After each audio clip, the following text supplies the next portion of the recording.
Berbagi ilmu, berbagi pengalaman, dan juga mungkin bisa menambah pengetahuan teman-teman bagi yang sudah berkecimpung dalam menekuni hobi permata maupun dalam menggeluti bisnis permata. Nanti kita akan mendapatkan pencerahan dan mendapatkan ilmu tambahan dari pakarnya. Baiklah, untuk mempersingkat waktu, kita hadirkan tamu istimewa kita pada sore hari ini, yaitu Bung Adam Haris dari GRI Lab. Tepuk tangan untuk Bung Adam Haris. Gimana Bung Adam Haris? Sehat ya? Sehat, alhamdulillah. Ya, banyak sekali ada dompetnya. Silakan dulu. Oke, Bung Haris. Oh ya, ini dipegang mic-nya. Jadi ini Bung Adam Haris dari GRI Lab sengaja kita datangkan ke sini. Pasti semua rekan-rekan sudah mengetahui, sudah familiar semua di mata dan di telinga rekan-rekan perbatuan. Beliau adalah sekarang yang menahkodai GRI Game Lab yang beralamat di Batu Ceper dan juga ada di Rawabening yang lantai 2 ya. Baik. Nah, Bung Adam, nanti hari ini kita akan adakan talk show dengan tema yang santai tapi cukup berbeda. Jadi kita santai saja. Di samping ini disiarkan secara offline di sini, kita lihat banyak kamera. Ini disiarkan ke seluruh sosial media, seluruh Indonesia, beberapa benua dan beberapa planet gitu ya. Jadi nanti rekan-rekan yang menulis pertanyaan ya, nanti ada sesi pertanyaan setelah kita ngobrol-ngobrol gitu ya. Kemudian pertanyaan nanti akan dicatat oleh admin kita dan pada akhir sesi ngobrol kita akan diserahkan ke saya untuk kita seleksi mana yang bisa dijawab, mana yang tidak. Untuk aturan lainnya tetap seperti yang kemarin-kemarin, bahwa dari rekan-rekan di sini bisa bertanya juga yang ada di live di sini. Nanti pertanyaannya bentuknya satu arah, jadi setelah ditanya debat di panggung dan di sini. Karena nanti kalau belum selesai kita selesaikan secara adat di lantai masing-masing. Ngeri Pak. Gitu.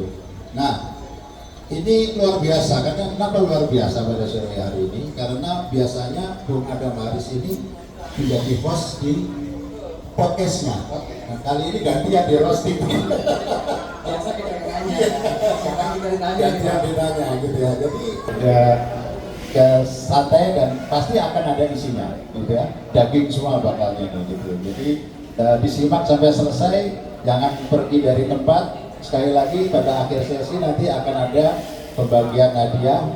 Nanti Bung Adam Haris bisa menyampaikan semacam kuis untuk 5 pertanyaan, boleh yang gampang-gampang aja disiapkan aja. Nanti peserta langsung jawab, kasih aja hadiahnya begitu Bung ya. Pertanyaan udah ada pertanyaannya.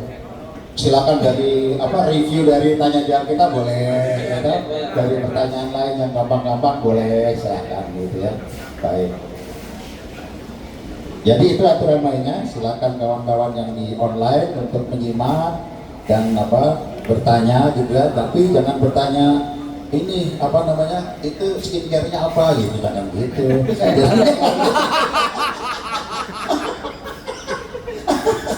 Lagi senang banget gak di kamera. Iya. Oke. Baiklah, kalau begitu kita akan mulai saja ngobrol-ngobrol kita siang hari ini, santai. Jadi kita akan mengangkat tema ya pada hari ini. Kalau boleh saya bacakan singkat, temanya adalah gemstone under the microscope. Oke, jadi gemstone di bawah mikroskop gitu ya. Kenapa batu itu bisa cantik? Ada yang tahan lama, ada yang bernilai dan ada yang tidak bernilai gitu ya, kurang lebih seperti itu ya. Nah, biasanya kalau ngomongin batu mulia yang terpikirkan itu warnanya. Pasti yang ada impression pertama adalah warnanya, kemudian kilaunya dan tentu saja pasti at the end harganya. Tapi hari ini kita mau sedikit intip nih ke balik layar atau meneropong lebih dalam ke dalam batu, gitu ya. Kita mau tahu nih, secara ilmiah apa sih yang bikin satu batu itu kelihatan biasa aja, sementara batu yang lain itu terlihat sangat wow gitu ya, istimewa. Kenapa ada batu yang bisa awet puluhan tahun, ada yang dipakai 2-3 hari, geprek, pecah gitu. Kenapa pecah? Itu kenapa bisa terjadi?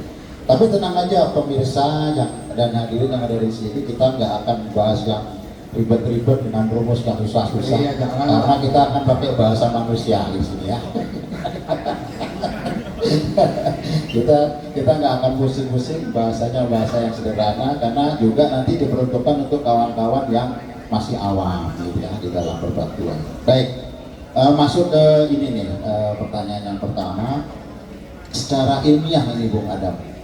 Apa sih yang sebenarnya membuat batu itu bisa terlihat cantik ya secara ilmiah dan menarik itu bagi orang? Apa kalau ditinjau dari ilmiahnya itu, sainsnya kira-kira? Sebetulnya faktornya banyak ya, faktor banyak. Tentu kalau bicara batu, yang paling penting pertama itu dari bahannya dulu, Bahannya dulu. ya kan? Artinya begini, mau batu jenis apapun, tapi kalau dari bahannya udah kurang potensi, dia mau dimanapun juga jadinya juga jelek-jelek aja kasarnya gitu. Oke, baik. Ya misalnya kita bicara safir, Iya. umum lah. Iya. Ada safir yang mahal, ada yang jelek. Itu Iya. kan ditentukan dari bahannya bagus. Oke, baik. Ya bahannya berpotensi atau enggak, bisa nggak dijadikan ini sebagai gemstone yang berkualitas atau tidak? Iya. Jadi pertama dari situ, baru setelah itu melalui banyak sekali tahapan proses bagus. Ya. Terus yang membuat batu cantik itu kan sebenarnya gini, menikmati batu itu caranya macam-macam. Iya. Ada orang-orang yang demen batu dari bentuk aslinya rak. Oke. Iya. Itu ada marketnya bagus, Ada marketnya ya? besar.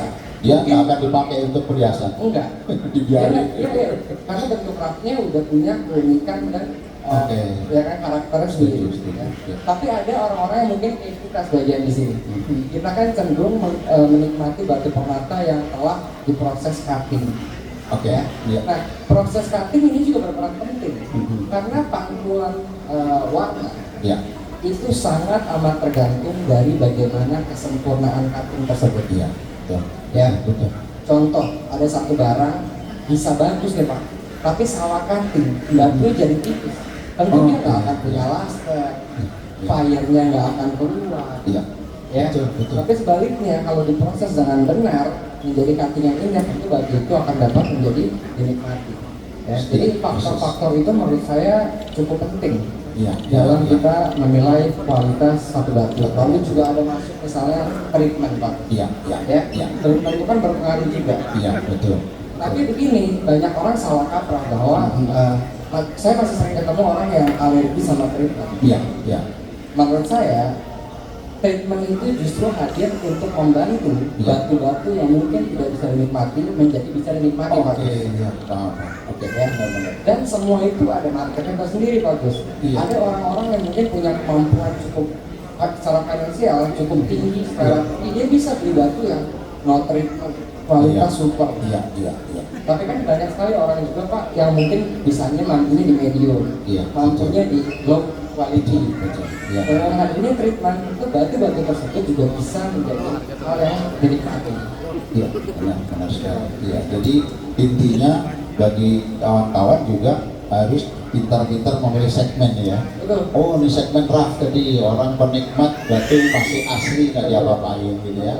Ada segmen tadi batu benar-benar natural tanpa treatment misalkan, yang mungkin koceknya kurang nyampe, ya udahlah yang pakai treatment gitu. Segmennya dicari di situ. Jadi pintar-pintar kuncinya mencari segmen itu. Segmen. Betul. Setuju sekali. Jadi tadi dari sisi ilmiahnya sudah dibahas sedikit oleh Bung Adam Haris bahwa batu itu banyak faktor yang mempengaruhi kecantikan, keindahan tadi ya. Banyak sekali. Banyak sekali. Di samping juga nanti kita nggak bisa memungkiri ada faktor market juga di situ. Pasti. Ya, kan? Dalam situ ada industri, market dan sebagainya gitu. Kalau boleh pertanyaan lebih lebih umum ya nih ya.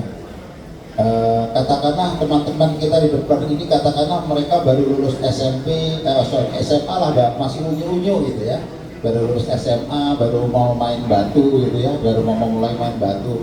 Kira-kira Bung Adam Haris menjelaskan tentang permata kepada mereka ini seperti apa, Bung? Jadi buat orang-orang yang baru awam ya, buat yang betul-betul awam. Iya, yang benar-benar baru mau main gitu. Sebetulnya balik lagi Pak Gus, tergantung yang Iya. awam ini arahnya mau kemana Pak Gus? Iya. Dia mau sekedar pakai batu kah? Oke. Atau mau lihat sebagai suatu sumber yang bisa menambah penghasilan mereka Penghasilan. kah? Dia tergantung. Tapi kalau ada orang yang nanya ke saya, permata ini oke nggak sih? Biasanya kan suka gitu Pak. Iya. Ya ada banyak orang itu, apalagi yang awam ya, karena Iya. konotasi mereka kalau ngomongin batu buat orang tua. Iya. Batu itu aki-aki. Iya.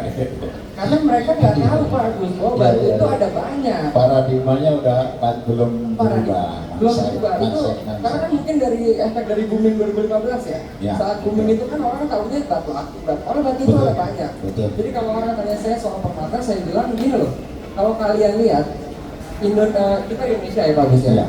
Tren kita itu cenderung 5 tahun sampai 10 tahun lebih lambat dari tren di luar. Iya. Ya. Iya. Betul. Kalau kita melihat tren di Amerika, di Eropa, anak-anak muda sekarang aja udah mulai menggunakan permata. Betul. Bahkan menjadi alternatif daripada diamond. Ya. Jadi kalau saya selalu encourage ke orang-orang anak muda terutama atau yang awam, permata itu cocok buat kalian. Ya. Tapi opsi permata itu ada banyak. Jadi cari dulu permata apa yang kira-kira pantas dan kalian akan suka. Benar. Iya. Iya. Iya. Opsinya banyak Pak. Permata kan bukan cuma budi satu. Iya. Emerald. Betul. Betul. Ada banyak. Jadi saya gitu pertama kenali dulu permata itu apa. Oke, itu bottom line ya. Iya, Jadi bottom line. bagi teman-teman yang baru lulus SMA nih ya, kenalin dulu yang baru berkecimpung ya. Iya, ada permata. Cari ilmu sebanyak-banyak, informasi maksudnya. Sekarang informasi Sudah terbuka. enak bagus. Iya, sangat Zaman terbuka. zaman saya dulu mulai di dunia batu 2011. Iya, Susah Pak. benar. Belum sosial media belum seperti ini. Sekarang kita buka Instagram luar negeri aja. Iya, Pemain-pemain batu luar negeri atau toko-toko perhiasan. Iya. Itu kita bisa ketemu update-update yang real time. betul. Zaman dulu nggak ada. Kita Iya. kalau mau tahu informasi soal permata, kita mesti ngulik. Benar, benar. Sekarang enggak. Dan harus rajin baca zaman dulu. Harus dibaca Pak. Iya, iya. Kita mesti cari dulu sumbernya kemana, masuk dari website A, di oper ke website B, baru kita dapat ilmu. Benar, benar. Sekarang enggak Pak. Betul, betul. Kalau Indonesia juga sekarang ada banyak edukator-edukator ya, yang banyak menyampaikan ilmu soal permata. Jadi saya rasa jalurnya udah ada Pak. Tinggal kita Mau belajar atau Mau tidak belajar atau gitu kan ya, oke. Jadi betul itu, jadi pesan pentingnya bagi adik-adik yang baru mau memulai terjun dalam bidang permata, entah itu sebagai penikmat, penghobi atau justru pelaku bisnis mungkin ya, itu harus belajar, banyak belajar, mencari Kenali informasi ya, informasi banyak mungkin, kenali sebanyak mungkin. Kalau perlu di sosial media di tiap game lab sudah ada kan itu muatan-muatan konten yang edukatif saya rasa ya. Jadi itu dulu pelajari, baru sesuaikan dengan selera masing-masing. Kira-kira Kalau masuk ke kantong baja iya apa yang kita inginkan kan, gitu kan. soalnya kan masalahnya Pak Agus ya, Iya. banyak banget orang-orang yang masih awam pada akhirnya ketipu ya. Iya, iya. Kenapa? Karena mereka nggak cuma pelajari dulu Pak, Betul, betul. Tahu-tahu langsung FOMO. langsung mau ikutan beli, padahal nggak tahu batu apa yang dibeli. Itu masalah menurut saya. Iya, benar. Setuju sekali. Nah, sekarang kita kembali lagi ke masalah yang agak teknis lagi. Jadi agak umum, sekarang agak teknis tapi termasuk jadi pertanyaan bagi kawan-kawan juga di kalangan awam gitu ya. Sebetulnya kan batu itu bisa jadi batunya namanya sama-sama beril katakanlah ya, sama-sama beril, tapi kok ada yang satunya warnanya kuning, ada satunya hijau, ada yang nggak punya warna, ada yang warna merah gitu, dia punya beda-beda warna padahal satu batu itu. Gimana kira-kira Bung Adam jelaskan kepada kawan-kawan? Itu sebetulnya kan karena adanya trace elemen ya. Trace elemen. Warna itu kan terjadi karena trace elemen tertentu. Iya, betul. Ya, kalau kuning apa, hijau apa, Iya. biru apa, Iya. merah dan sebagainya. Itu yang menyebabkan satu bahan bisa berbeda-beda. Iya, betul. Nah, perbedaan itulah yang akhirnya punya nama masing-masing. Oke. Kalau misalnya yellow beryl ini tau nggak gitu, ya. Iya. Pink beryl atau merah big style, aquamarine apa. Oh, oke. Jadi apa? Nanti warna dari masing-masing itu mempengaruhi varian. Pastinya. Itu kira-kira dari apa? Dari lingkungan mempengaruhi nggak? Apa mempengaruhi warna nggak? Pastinya. Misalkan dia tumbuh di ini nih di Glodok, warnanya kan beda. Dia tumbuh di Rawabening, warnanya kan beda gitu. Jadi kan proses terbentuknya batu ketika terjadi jutaan bahkan puluhan juta yang tahun yang lalu, Pak. Iya. Itu kan ketika adanya tekanan, high pressure, Iya. dan temperatur dalam bumi, Pak. Iya. Ketika kejadian dalam bumi, ada elemen-elemen tertentu yang juga akhirnya kejebak. Iya. Ya, dan itu menjadi cikal bakal suatu warna. Iya. Pada dasarnya seperti itu, Pak. Iya, jadi rekan-rekan mungkin sudah mulai agak terbuka ya wawasannya bahwa memang tiap batu nanti akan dipengaruhi oleh lingkungan masing-masing. Tergantung trash apa nanti akan masuk ke dalam batu tersebut. Ya, kayak misalkan aja contoh karena mungkin ya di bagian timur kita di mana itu Pulau Bacan katakanlah lingkungannya lingkungan tembaga atau ya kuber ya. Ya ketrap kan. Maka ketrap dengan warna kuber gitu ya. Jadi warnanya agak Kan orang itu mungkin banyak yang belum tahu begini ya Pak Agus ya. Ketika terjadi proses pembentukan suatu mineral, ya. itu semua menjadi liquid. Awal dari liquid. Oh betul, persis. Liquid yang akhirnya recrystallization. Dia Iya. ingin membentuk satu kristal Kristal. dalam jangka waktu yang panjang. Betul. Persis. Karena panasnya itu kan, saya nggak tahu ya berapa suhunya di bawah, Ya. panas sekali Panas sampai sekali. semua itu menjadi liquid dan bersatu di situ. Iya. Nah persatuan itulah dari macam-macam misalnya Komponen, yang komponen, komponen elemen kimia. itu makanya membentuk. Oke. Ada yang terjadi keluarga beryl, ada yang menjadi keluarga korundum, Betul. ya ada keluarga topas, Ya. dan lain sebagainya. Iya, jadi untuk rekan-rekan ketahui, tadi sudah disinggung oleh Bung Adam, kalau ada yang nggak tahu itu liquid itu apa itu cair, cairan panas di dalam perut Iya. bumi. Ya. Betul. Dia itu akan keliling-keliling aja di bawah gitu ya, Betul. keliling-keliling mencari pasangan apa komponen apa Betul. yang pas. Nanti baru dia meringsek masuk ke celah-celah apa namanya celah-celah bumi. Nah, disitulah dia akan tumbuh ya kira-kira. Ya, Tumbuh dan nanti pelan-pelan dia ke bawah ke atas. Iya. Karena semua kan dari bawah Dari bawah didesak ya, Karena pelan-pelan naik ke atas sampai ke dalam permukaan yang memungkinkan untuk digali. untuk digali. Betul.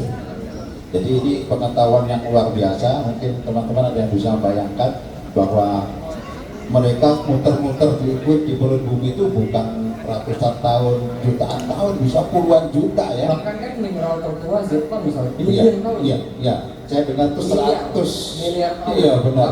Yang paling muda 120 juta tahun. Jadi ini sebenarnya ini lucu juga Pak Gus. Kita kan sibuk kadang-kadang soal origin. Iya. Betul. Nanti Kita saya mesti tanya. tahu ini waktu batu itu Iya. terbentuk itu Betul. belum ada negara Mozambik, belum ada negara Betul. Kenya, belum ada Sri Lanka itu Betul. batunya udah ada. Betul. Jadi perut bumi nanti munculnya bisa di mana aja gitu. Iya itu belum ada negara udah ada tuh batu Pak. Iya, betul. Iya, karena dia cikal bakalnya itu di perut mama memang di dalam apa? Di dalam perut sehingga nanti akan didorong pelan-pelan kalau ada Naik. celah gitu, naik Betul, gitu, naik. celah naik gitu. Kira-kira seperti itu ya rekan-rekan. Nah, sekarang kita masuk ke ini yang sering kita dengar teman-teman ini kadang-kala masih keliru antara kekerasan dan ketangguhan. Oke. Iya tuh. Nah, jadi kadang-kadang kalau kekerasan itu berarti seberapa keras dia bisa dipukul gitu katanya. Ya, jadi kekerasan atau tingkat tingkat kekerasan hardness-nya itu banyak yang teman-teman awam terutama ya. Kalau tingkat kekerasan berarti seberapa keras dia bisa dipukul. Padahal Masih itu banyak yang salah. masih banyak di kalangan kawan-kawan masih banyak yang dimaksud kekerasan itu ya. Nah, ini tolong diluruskan ini. Yang dimaksud kekerasan itu apa dan seberapa penting sih sebetulnya untuk dunia batu? Jadi yang dimaksud kekerasan itu tahan goresan. Nah, ya. Makanya tesnya juga pakai scratch test. Iya betul. Jadi cara ngecek hardness atau kekerasan itu adalah dengan menggores dengan mineral yang lebih keras dibanding itu. Iya. Jadi kalau mau ngetes kekerasan, goreslah dengan mineral yang lebih keras. Iya. Baru kita tahu di angka berapa. Jadi bukan indikator saja, Iya, bukan iya. indikator yang baik. Iya. Nah kalau yang tadi Pak Agus bilang masalah tahan apa dipukul, Iya. semua itulah toughness. Toughness. Oke. Itu bedanya hardness dan toughness. Oke. Oke, contoh gini, Jade sama Left-Right. Jade itu lebih keras, lebih hardness itu lebih tinggi, lebih keras. Iya. Tapi ketahanannya lebih tinggi Left-Right. Iya, betul. Jadi kalau digores, betul Jade lebih tahan. Tapi kalau dibanting, Left-Right lebih tahan. Lebih tahan, betul. Itu bedanya hardness dan toughness. Ya, teman-teman masih banyak tuker-tuker Iya, gitu. iya. Kalau hardness dia bilang, ini dibanting kuat ya, itu bukan. Itu bukan Contoh misalnya hardness. apa ya, topas mungkin. Iya. Itu kan lumayan, hardness 8 setengah, kalau saya nggak Delapan salah, setengah. mungkin Delapan ya. sampai Saya 8 kadang sampai lupa kali. Iya. Karena menurut saya nggak terlalu signifikan. Iya, betul. Ya, kecuali hardness rendah, oke, kita mesti lebih hati-hati. Iya. Tapi kalau hardness sudah agak tinggi, saya nggak bakal khawatir. Iya. Ya, bahkan saya lebih khawatir kalau toughness-nya rendah. Iya. Ya, apa namanya, topas misalnya, itu hardness tinggi, tapi dia punya satu cleavage namanya, satu patahan yang kalau Iya. jatuh, Iya. kalau jatuh dalam sudut tertentu, Iya. Betul, betul. ya dan ada beberapa batu yang kayak gitu. Betul, betul. Jadi hardness tinggi bukan berarti dia lebih tahan damping. Itu poinnya. Betul, betul. Itu poinnya. Jadi itu ya, rekan-rekan tolong jangan salah lagi, jangan kebalik-balik. Jadi kalau hardness atau kekerasan batu itu seberapa besar batu bisa menahan goresan. Goresan. Nah itu goresan ya. Jadi kalau hardness itu hubungannya sama gesek menggesek. Betul. Tapi kalau toughness itu adalah hubungannya dengan ketangguhan, ketahanan, betul. Jadi seberapa besar dia bisa menahan gempuran, Betul. ya toh, gempuran seberapa. Bahasa kasarnya gitu. Iya, ya bahasa manusianya gitu. Manusianya gitu. Gitu. Jadi ini dianalogikan, tadi sudah dianalogikan. Saya tambah satu analogi. Misalkan aja seperti hardness-nya diamond. Itu kan 10 paling sempurna, ya kan? Hardness-nya diamond 10. Sedangkan hardness-nya besi, iron, itu paling cuma 4. Ya, 4 hardness-nya kan besi. Tapi coba toughness-nya diamond dipukul pasti hampir. Besi mau dipukul berapa kali? Paling peot doang gitu. Nah, itu bedanya itu. Ke toughness sama hardness gitu. Yang satu tahan gesek, yang satu tahan pukul. Kurang lebih gitu ya. Betul. Luar biasa itu penjelasan. Tepuk tangan dulu sampai sini dong. Ya, semangat.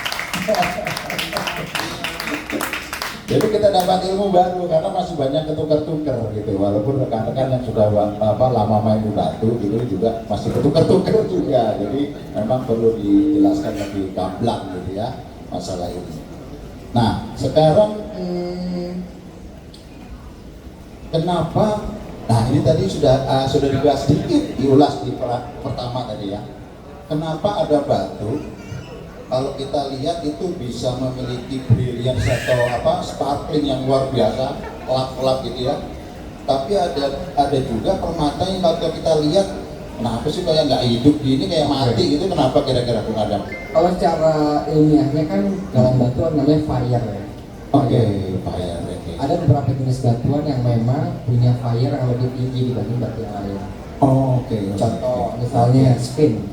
Iya. Itu kan fire-nya tinggi ya. Iya. Makanya warnanya itu ada klip-klip. Karena dia punya fire yang tinggi. Yang tinggi. Diamantoid garnet itu fire-nya tinggi. Lebih tinggi dari safir. Makanya lebih kelap dari safir. Nggak ada kan safir warna hijau tapi kayak spin. Iya, betul. Nggak ada. Karena fire-nya lebih rendah. Iya. Ya.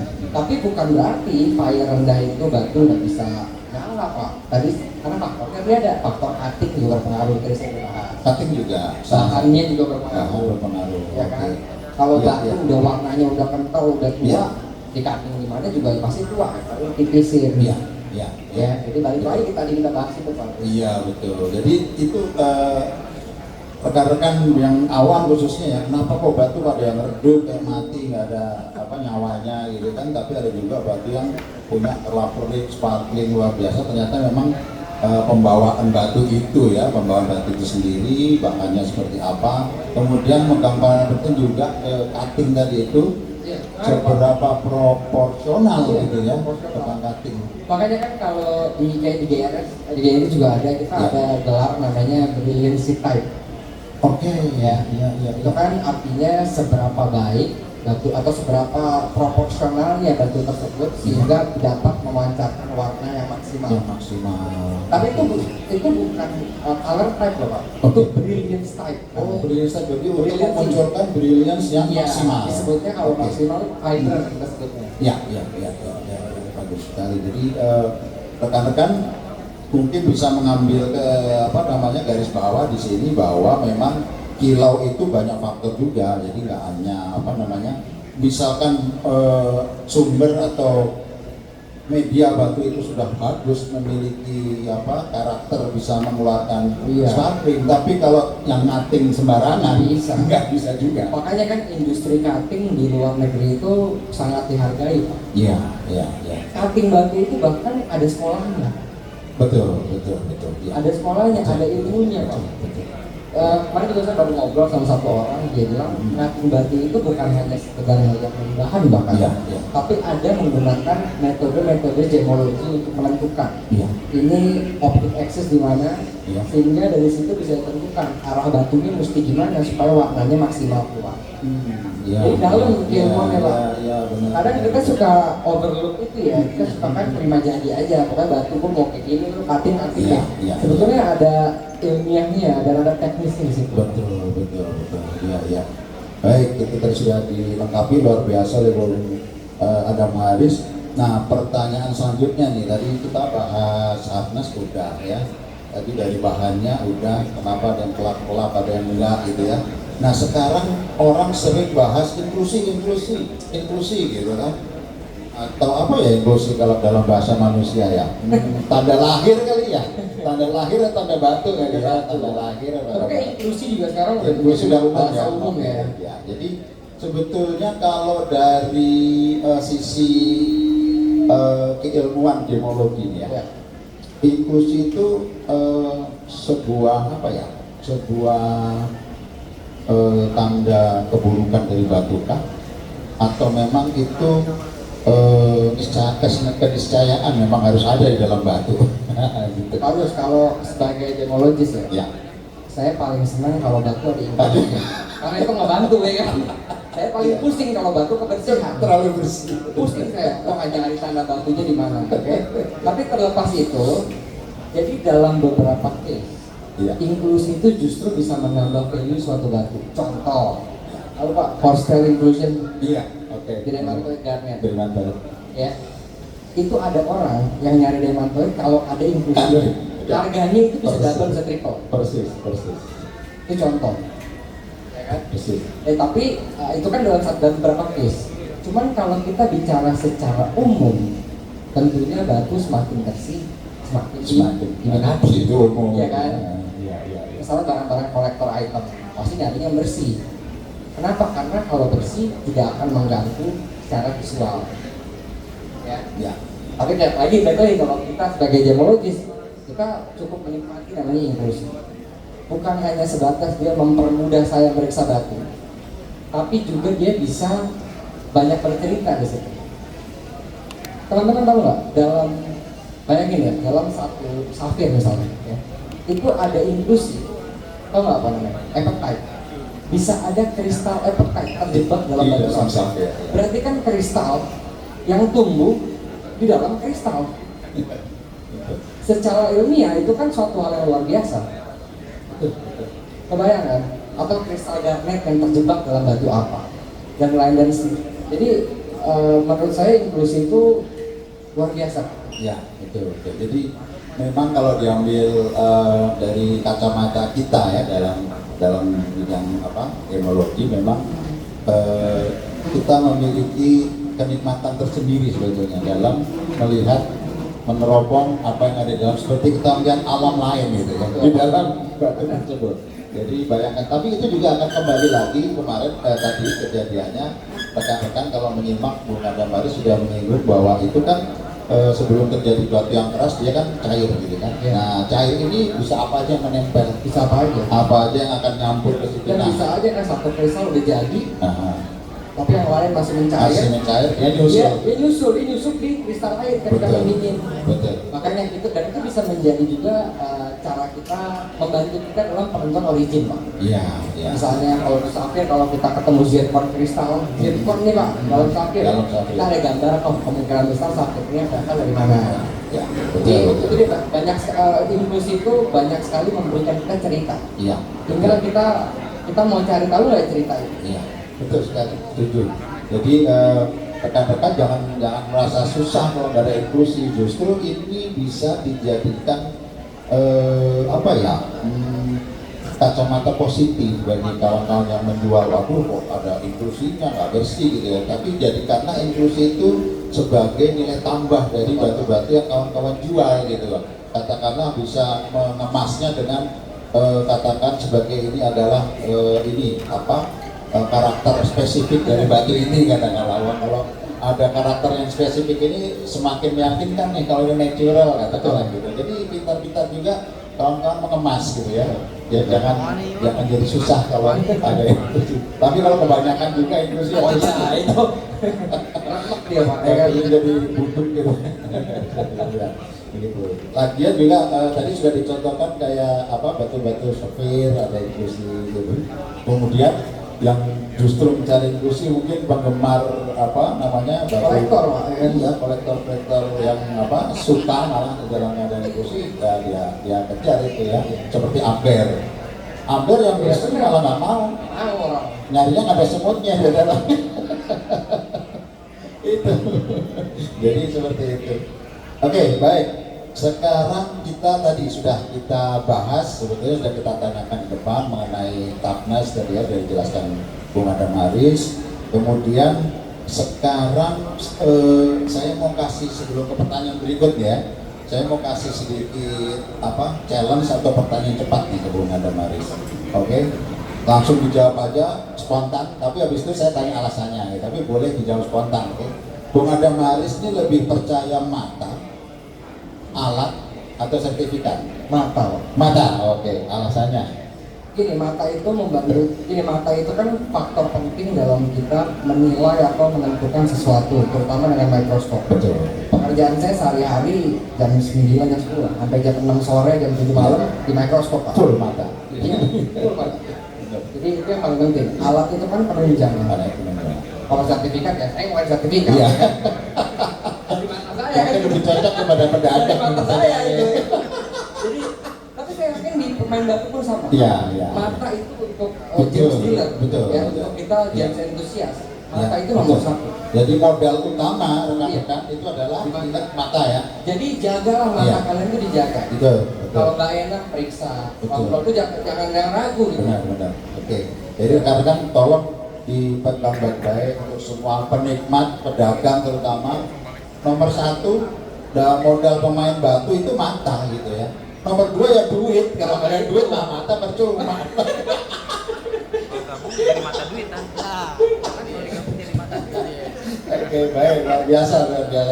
Jadi kemudian sekarang ini nih mengenai kesalahan umum yang terjadi nih di rekan-rekan yang awam nih ya di bidang game store. Kesalahan umumnya ya yang kira-kira Bung Adam selama berkarir di GRI Lab itu melihat kawan-kawan baik penikmat batu maupun penghobi atau penjual pembeli itu kesalahan teknis apa yang sering sekali berulang terjadi?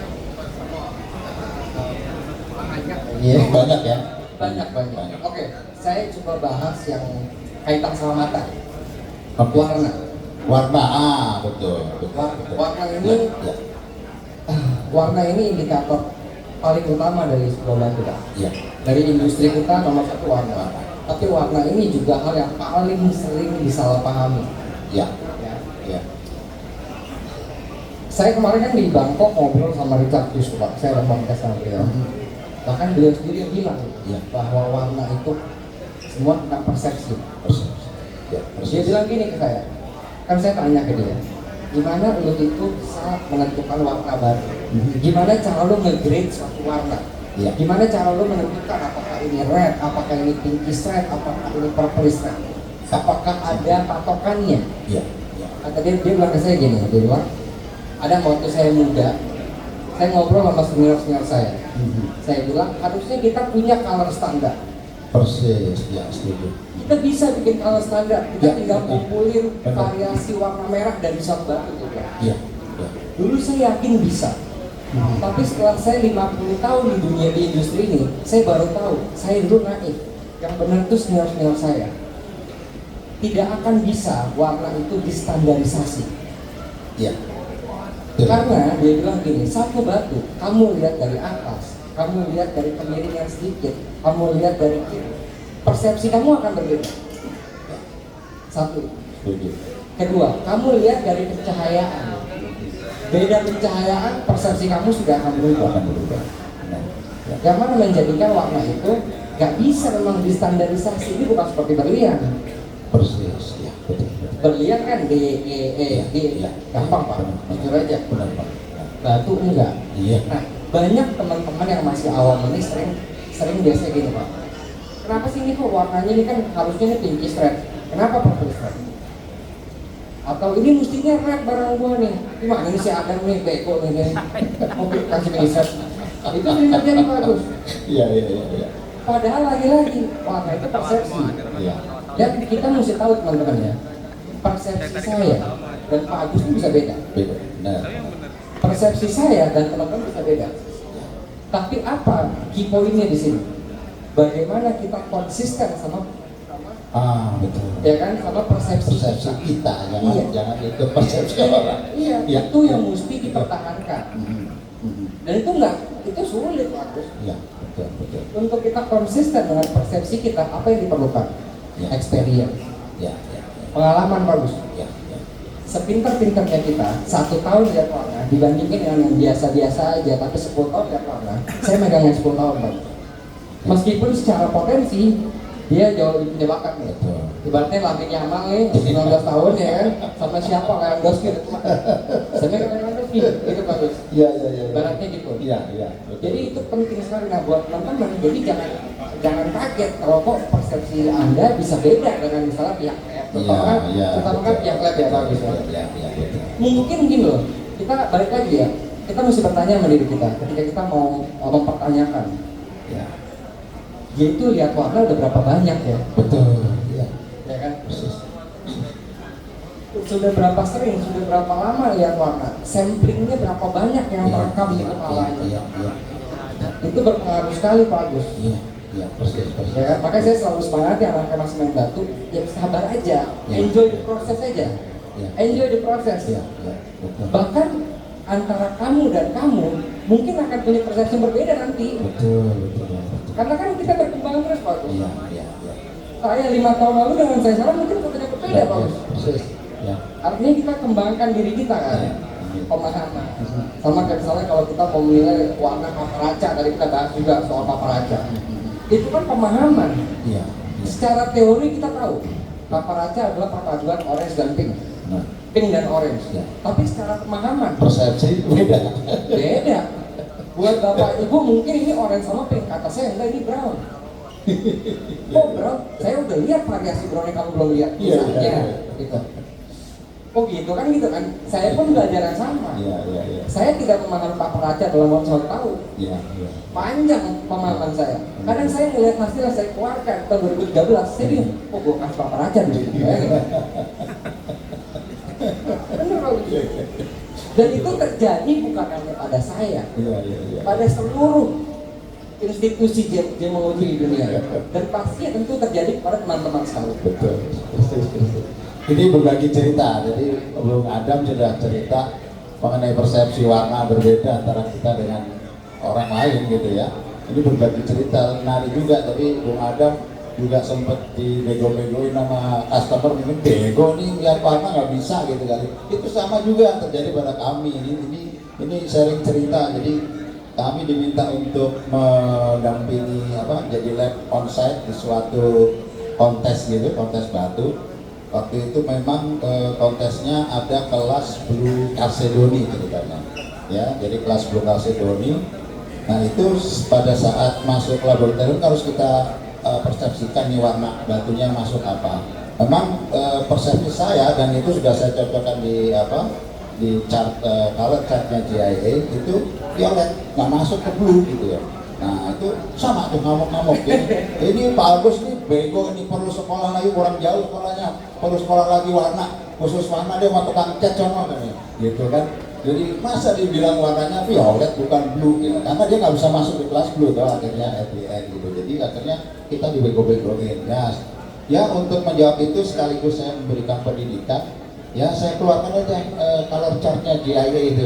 Nah ini Pak color chartnya, Bapak muter aja deh. Anak pilih warna yang sama dengan baju Bapak, dia muter akhirnya. Oh iya Pak, violet. Ya, dari situ orang awam kalau nggak dikasih pemahaman yang mumpuni juga akhirnya ya bego-begoin kita gitu ya. Persepsi warnanya dia berbeda gitu ya, karena mungkin banyak kepentingan gitu kan, karena mungkin tadinya sudah ada dealing batu ini warnanya blue kok jadi keluar dari red. Iya, ternyata beda gitu ya.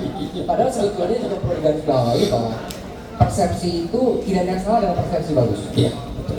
Sah-sah aja. Sah-sah. Kalau teman-teman mau bilang merah ini sebagai hijau, nggak apa-apa. terserah teman-teman. Betul. Ya kan? Mau bilang yellow ini blue, nggak apa-apa. Ya kan? Tapi balik lagi, nanti kan yang diketawain teman-teman. Ya.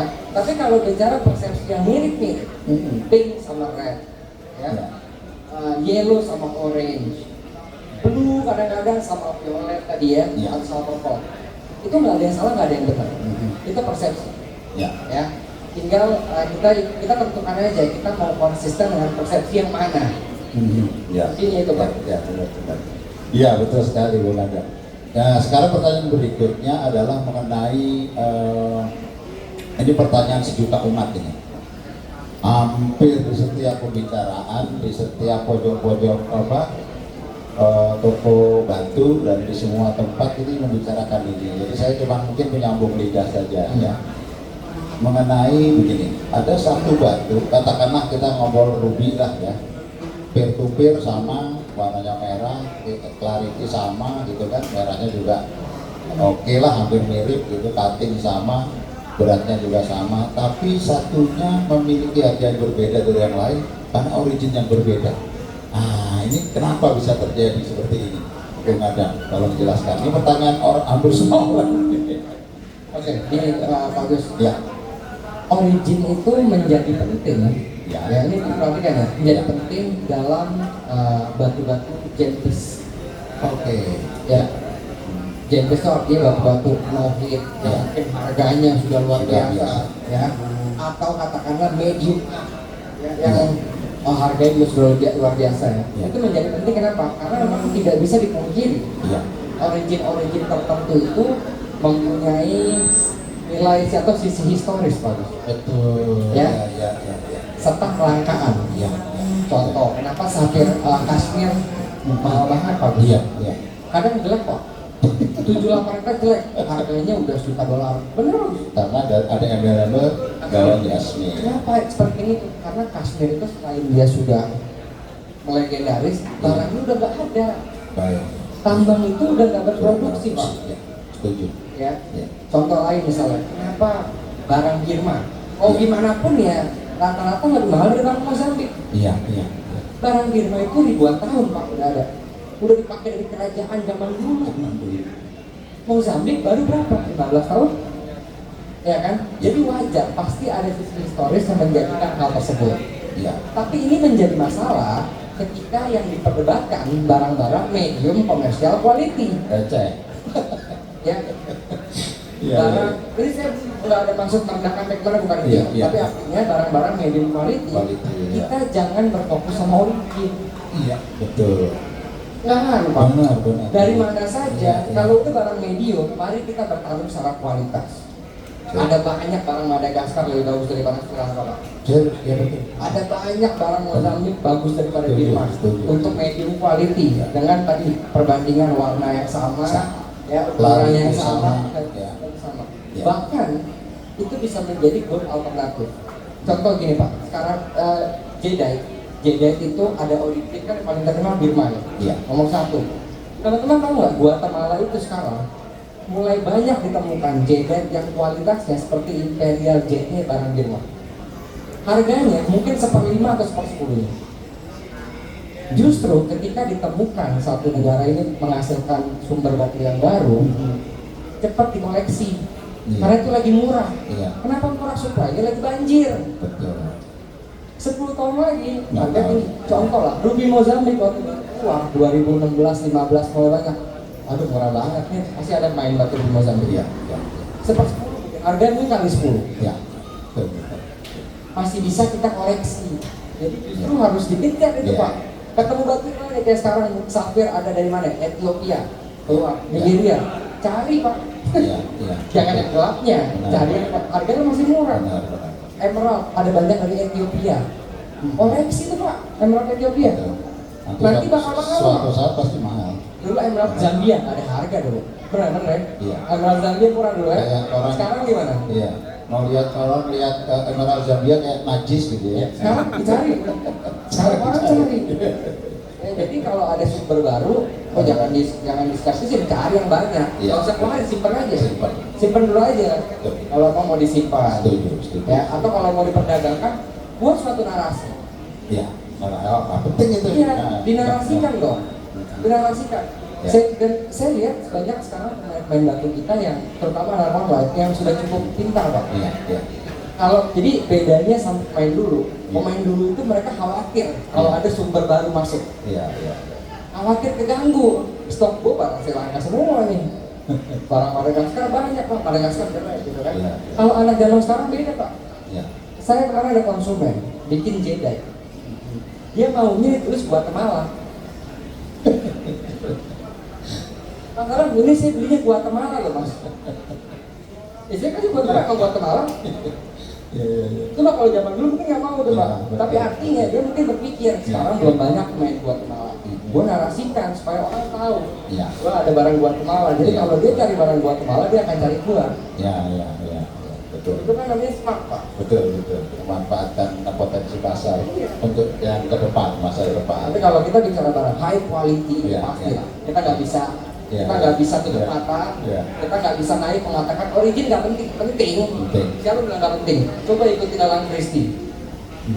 Penting itu. Ya kan di Bernis, Iya. Kashmir, Colombia, Ya, tapi untuk segmen yang harus middle up. middle up. Ya. Gitu, ya. Dan lagi gini Pak, barang-barang medium quality itu jauh lebih susah kita temukan originnya Ya. daripada barang-barang high quality.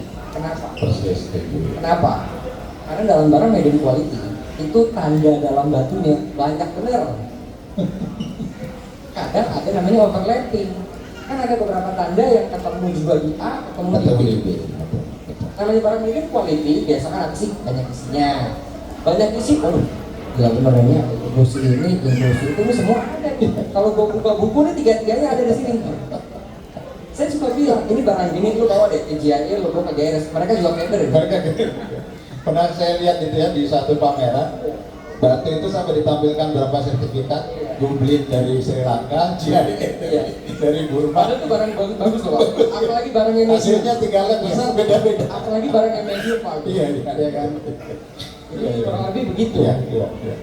Betul, betul. Nah ini tadi saya kaitkan nih dengan apa? Bung Adam Haris kan sedikit dia menyinggung tadi harus dinarasikan, berarti harus ada storytellingnya nih, gitu Persis. kan, di batu itu. Nah, Persis. sekarang kalau kita boleh jujur nih, Bung Adam, kalau boleh jujur kita sebetulnya lebih mementingkan mana sih? Secara ilmiahkah kita pertimbangkan atau storytellingnya behind the gemstone gitu kira-kira? Kenapa nggak dikombinasikan Pak? Dua-duanya. berarti? Iya. Oke, jadi Kombinasikan ilmiah dengan gaya storytelling itu Oke. menurut saya luar biasa. lebih luar biasa ya. Luar biasa. Lalu tinggal karena juga kan sekarang itu kan tren batu juga berkembang ke arah trade name ya. Iya. Trade name. Iya. Itu kan dulu nggak ada Pak trade name. Iya. Zaman dulu lab luar mana ada kasih trade name. Iya. GIA itu bikin belakangnya nggak kasih kok. Iya. Betul. Betul. Ya. Sekarang nulis trade name Pak. Betul. Olah, ya. Ya. Apalagi banyak Umbelai Garnet, Ya. ya kan Malaya Garnet, Mandarin Mandarin Garnet. Garnet. Itu kan dulu batu-batu yang orang ngomong sebelah mata bagus. Iya. Ah, Garnet. Benar. Ah, Sekarang lumayan. jadi alternatif yang luar Alternatif. biasa. Kenapa? Ya. Karena the big four-nya sudah semakin tinggi harganya. Dia mencari alternatif. Ya. Ini kan menurut saya, Mhm. kalau saya lihat sih perkembangan market kita positif ya Pak.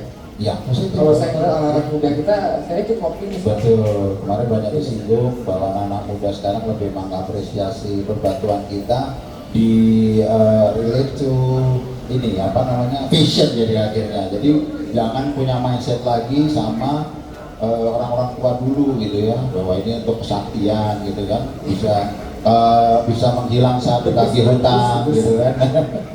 Saat ditagih hutang bisa hilang nih saya nih gitu kan.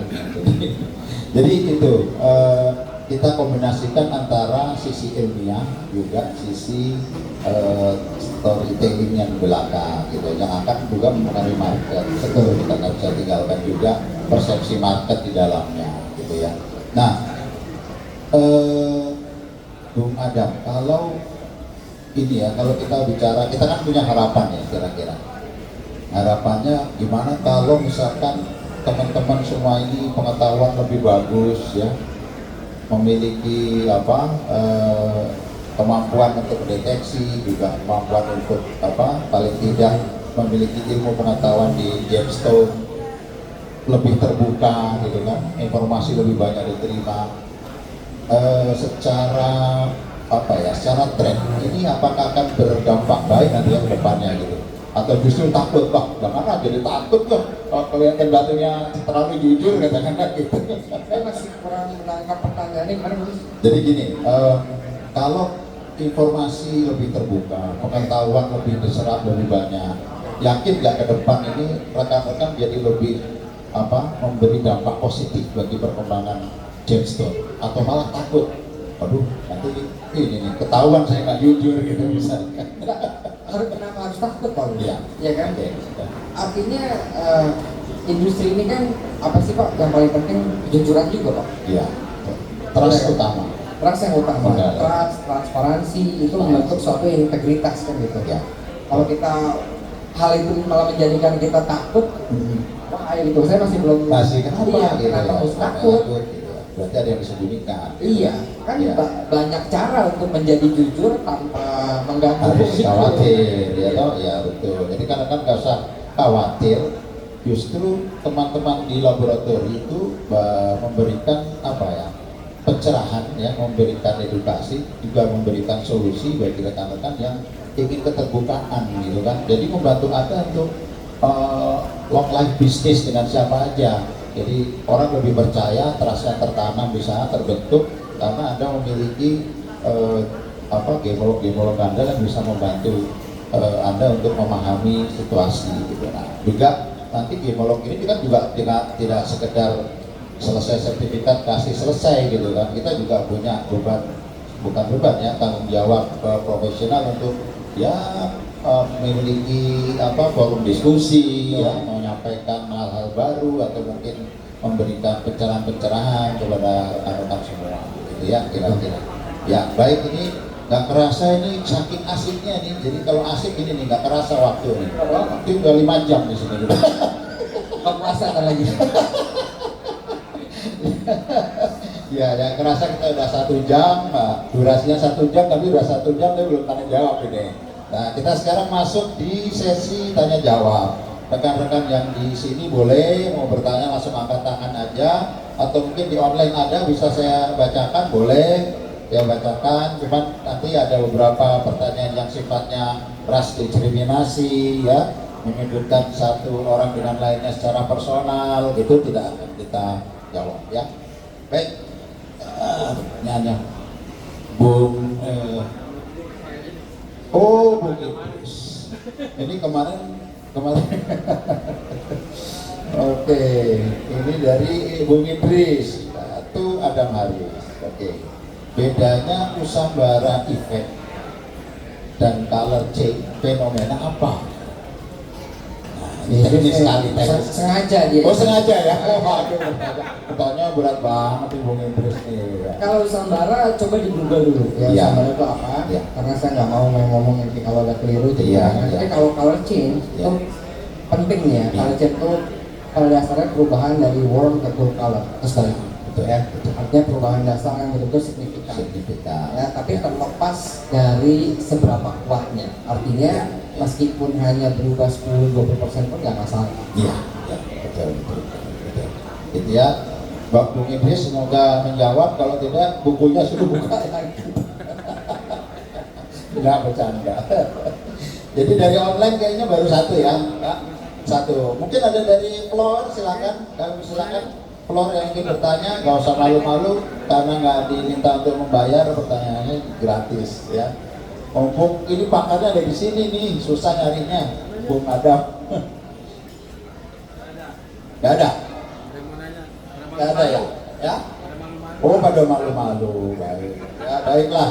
Ini karena sudah masuk ke durasi 1 jam, nanti saya memakan waktu acara yang lain gitu kan. Jadi kita sudah sampai penghujung acara, Bung Adamaris. Tapi Bung Adamaris mohon saya tahan di sini untuk memberikan apa namanya nanti tadi push ya. 5 pertanyaan yang gampang-gampang aja atau review dari pembicara kita tadi. Siapa tahu tadi ada yang menyimak dengan sungguh-sungguh gitu, ada yang bisa menjawab gitu ya. Nah, baik sebelum yang tadi kita bahas atau bisa apa aja bisa ditanya? aja, silakan. Sebelum kita masuk ke kuis untuk mengakhiri sesi resmi dari talk show ini, saya akan coba membuat closing statement bahwa di balik kilaunya batu itu ada sains yang bekerja. Oke, mulai dari struktur, cahaya, sampai ketahanan batu ya. Semakin kita paham sisi ilmiahnya, semakin kita bisa menikmati keindahan gemstone dengan cara yang lebih cerdas ya. Karena pada akhirnya batu yang bagus itu bukan cuma mahal, tapi kita paham nilainya. Oke. Terima kasih kepada Bung Adamaris yang luar biasa sudah memberikan waktunya kepada kami di sini. Sama-sama. Oke, dan pada penghujung acara ini juga kami acara talk show ini mengucapkan apresiasi luar biasa kepada Bung Ben Gemstone yang sudah memberikan kesempatan untuk kita semua ya, terus turun gunung memberikan pencerahan di sini karena jarang-jarang dan langka ini ada pameran banyak demolog kemarin untuk mencoba ngobrol dengan kita semua. Terima kasih sekali kepada Akami ya, tepuk tangan dulu Akami dan Bung Ben Gemstone ya yang sudah memberikan kesempatan kepada kita semua di sini untuk lebih cerdas dan lebih gembira menikmati hobi ini gitu ya. Baik, terima kasih sekali lagi kepada rekan-rekan pengunjung juga rekan-rekan yang ada di online atas waktu untuk menikmati talk show pada sore hari ini. Kami persilakan di penghujung acara ini Bung Adam untuk memberikan pertanyaannya. Silakan Bung Adam. Oke, ini dulu deh. Apa nama inklusi di Demantoid Garnet tadi? Nama inklusi Demantoid Garnet langsung maju. Nah, tadi yang angkat tangan, ngambil dulu. Oh gitu, habis coba. Ya dua-dua ya barengan deh. Gak apa-apa ya? Ayo Bang Eder. Enggak, dua-duanya aja nggak apa-apa. Oke, silakan. Apa itu? Bos ya? Oke, baik. Langsung Bung diberikan ininya, hadiahnya. Iya Pak. Silakan langsung. Iya. Silakan. Baik, berikut silakan. Oke. Trade name. Oke, gini, trade name Umbellite Garnet itu untuk garnet jenis apa? Umbellite Garnet. Gampang kan? Gampang dong. Yang sering pakai nama Umbellite itu garnet apa? Nah, gitu ya. Hah? Langsung ke depan. Coba siapa? Langsung ke depan. Langsung ke depan. Langsung. Oh, oke. Oke. Oh, sudah dulu. Ya, silakan. Benar. Mana Pak? Ini Pak. Silakan. Oke, baik. Wah, luar biasa. Pertanyaan aja. Ya, ada tiga lagi. Tiga lagi. Apa ya coba? Oke. Oh, Nah, ini nggak tahu bisa apa nggak nih. Ini keluar dari tadi ya. oke, boleh. Oke. Di mana emerald pertama kali di-record atau ditemukan? Pertama kali emerald ditemukan. Pertama kali ada bangsa tahu ada batu hijau itu emerald. Iya. Ada clue. Ada clue. Ada Clue-nya mana ya? Clue-nya apa clue-nya? Oke. Clue-nya pokoknya sosok perempuan ini tuh legendaris lah ceritanya. Sosok perempuan legendaris. Iya. Kalau bahas perempuan ini agak. Silakan. Oke, silakan. Benar. Mesir. Cleopatra. Silakan. Oke, selamat ya. Terima kasih. Ya, masih 2 lagi. Apa lagi? Udah lagi. Masih 2 lagi.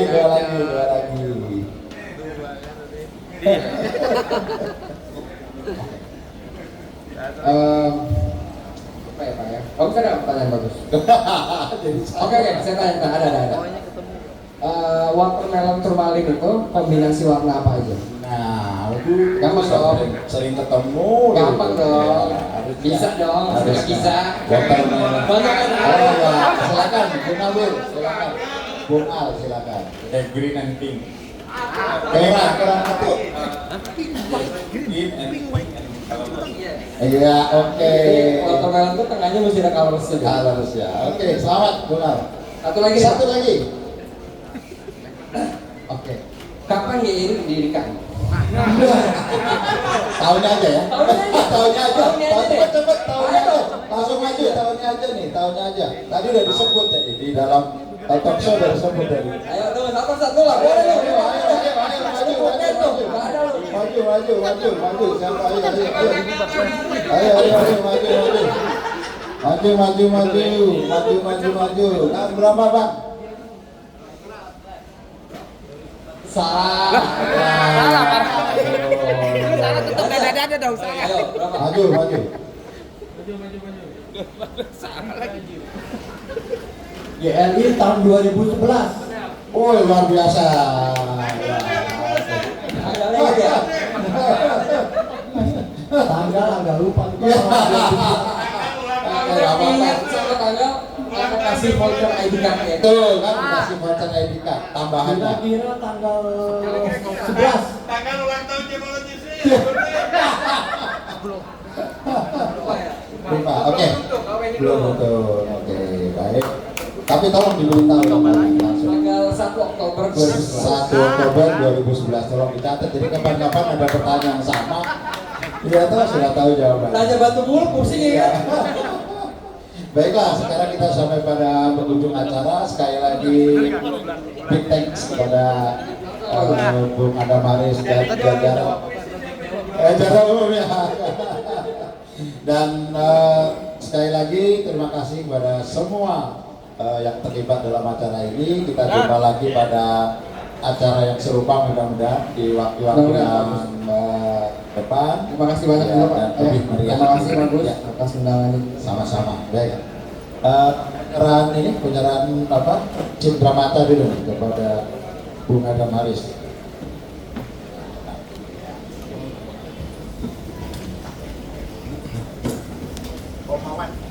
Oke.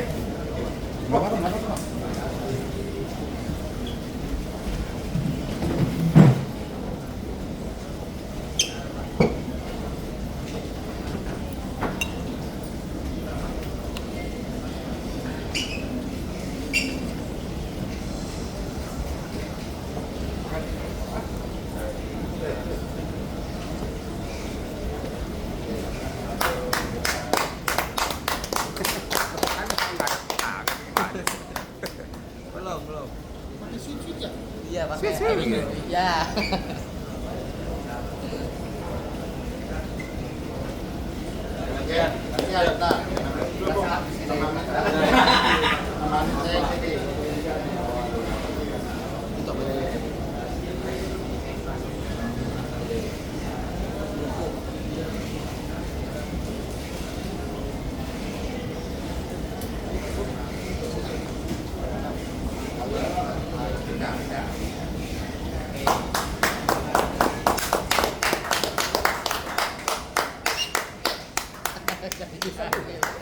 Bisa aja. Bisa juga ya. Sering di lapangan juga. Udah ya? Iya, ya, Pak. Ya. Artis Bye dulu, bye. Bye bye. Lagi dong kau. Iya kok, yuk. Sekali kok. Ya kasih sambutan kau, kasih sambutan. Mundur lagi. Kasih sambutan. Selamat datang Bapak saya, Pak Subhan, Kepala Pasar Rawabening ini, tepuk tangan. Baik.